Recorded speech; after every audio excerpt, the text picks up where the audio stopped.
Patnaik Memorial Trust. Gorachand Patnaik Memorial Trust is in the memory of late Gorachand Patnaik, who was an eminent advocate of Bhubaneswar and a social activist. And his juniors have formed this trust in his memory.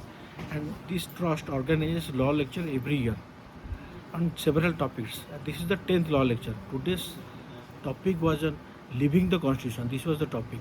And on this topic, Justice Sasikanta Mishra, the judge of Odisha High Court, has delivered the law lecture.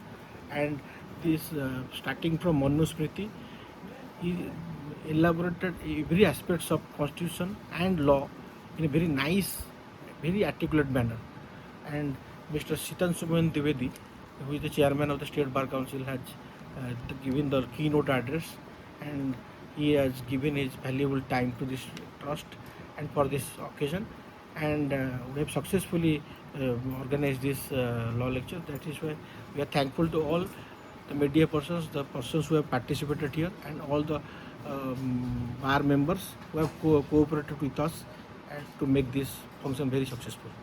गोराचंद Pattnaik memorial trust आज आमर trust तरफ दशम संस्करण में living constitution बोली एक law lecture रखाई jar मुख्य वक्ता हेले शशिकांत मिश्र जज ओडिशा हाईकोर्ट एवं सम्मानीय अतिथि हेले Sitanshu Mohan Dwivedi Odisha chairman Odisha state bar council यही ट्रस्टर आमर गठन होबाठारू विभिन्न भाग दृष्टान्तमूलक कार्यक्रम करि आसुछि बेसिकली लॉ लेक्चर आउ अन्य कार्यक्रम समाज सेवा निमंते उद्दिष्ट यही कार्यक्रम करिवार स्वर्गत आत्मांकर स्मृतिचारण सहित आमर जो नूतन भाव में वकिलाती हिसाब आरंभ कर कर्तव्य किभली भाव निष्ठापर सहित तुलेबे एवं जो क्लाएंट मानक से सेवा जोगाइबे निजको कर्तव्यपरायण रखिबे एवं किभली भाव सठिक भाव परिचालन करेंगे गुरु शिष्य परंपरा को बजाय रखिए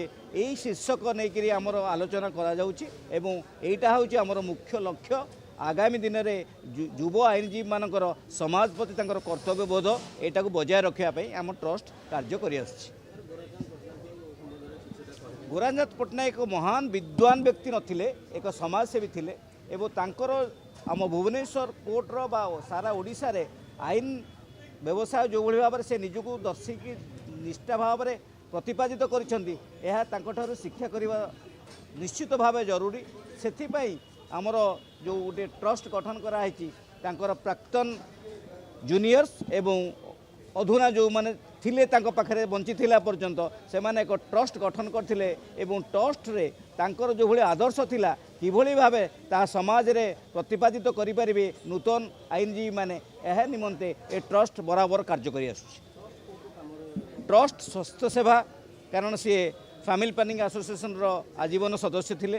द्वितीय कथा आमर लॉ लेक्चरर जोटे विभिन्न प्रकार कार्यक्रम रे एजुकेट करा होची लीगल एड एमती अनेक समाज सेवा कार्यक्रम रे ट्रस्ट करि आसुछि 2004 मसीहा ठारू।